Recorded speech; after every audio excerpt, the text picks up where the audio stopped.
মোংলায় নাগরিক কমিটির দুই নেতার বিরুদ্ধে নৌ কন্টিনজেন্টে চাঁদাবাজির অভিযোগ করেছেন আমেরিকা প্রবাসী মোহাম্মদ বাইজিদ শেখ নামের এক ব্যক্তি।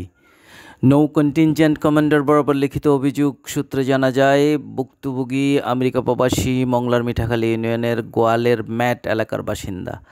অভিযুক্তরা কিছুদিন যাবৎ ওনাকে নানাভাবে হয়রানি করে আসছেন। সম্প্রতি তারা ১ লক্ষ টাকা চাঁদা দাবি করলে নিরুপায় হয়ে প্রবাসী বাইজিদ তাদেরকে ১০,০০০ টাকা দেন, কিন্তু চাঁদার বাকি ৯০,০০০ টাকার জন্য অভিযুক্তরা নানা হামলা মামলার হুমকি দিতে থাকেন। বিষয়টি তিনি স্থানীয় নেতৃবৃন্দের দৃষ্টি আকর্ষণ করেন। পুলিশ ও স্থানীয় নেতৃবৃন্দের সহযোগিতা না পেয়ে তিনি মোংলা নৌ কন্টিনজেন্ট কমান্ডারের কাছে অভিযোগ করতে বাধ্য হন। অভিযুক্তরা হলেন সোনাইতলা ইউনিয়নের মিজানুর রহমানের ছেলে মোহাম্মদ জুবায়ের হোসেন ও একই ইউনিয়নের আবু হাসান। ভুক্তভোগী প্রবাসী বাইজিদ অভিযোগ করে বলেন, পুলিশ ও নাগরিক কমিটি একসাথে মিলে আমাকে হয়রানি করে আসছেন। চাঁদা দাবির ঘটনা পুলিশকে জানালেও পুলিশ কোনো প্রতিকারমূলক ব্যবস্থা নেননি। এলাকায় খোঁজ নিলে বিস্তর অভিযোগ পাওয়া যায় নাগরিক কমিটির জুবায়ের ও হাসানের বিরুদ্ধে।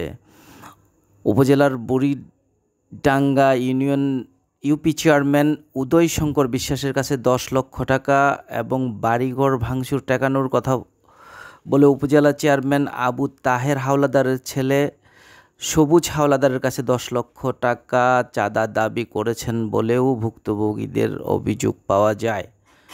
নাগরিক কমিটির দুই নেতার ফোন রেকর্ড নিয়ে সামাজিক যোগাযোগ মাধ্যমে চলছে ব্যাপক আলোচনা সমালোচনা। স্থানীয় জনমনেও রয়েছে ব্যাপক হতাশা। নাগরিক কমিটির নেতা জুবায়ের ও হাসানের সাথে যোগাযোগ করলে ওনারা বিষয়টি অস্বীকার করে বলেন, আমাদের সংগঠন এবং আমাদেরকে হেয় প্রতিপন্ন করার জন্য একটা পক্ষ বিভিন্নভাবে ষড়যন্ত্রে লিপ্ত হয়েছে। নৌ কন্টিনজেন্টে আমাদের নামে মিথ্যা চাঁদাবাজির অভিযোগ করা হয়েছে। আমরা এর বিরুদ্ধে তীব্র নিন্দা ও প্রতিবাদ জানাই। এই অভিযোগের সত্যতা প্রমাণ দেখাতে পারলে আমাদের সংগঠন যে ব্যবস্থা নেবে তা মাথা পেতে নিতে আমরা বাধ্য থাকব। এ বিষয়ে চটেরহাট পুলিশ ফাঁড়ির ইনচার্জ রফিকুল ইসলামকে ফোন দিলেও উনি ফোন ওঠাননি।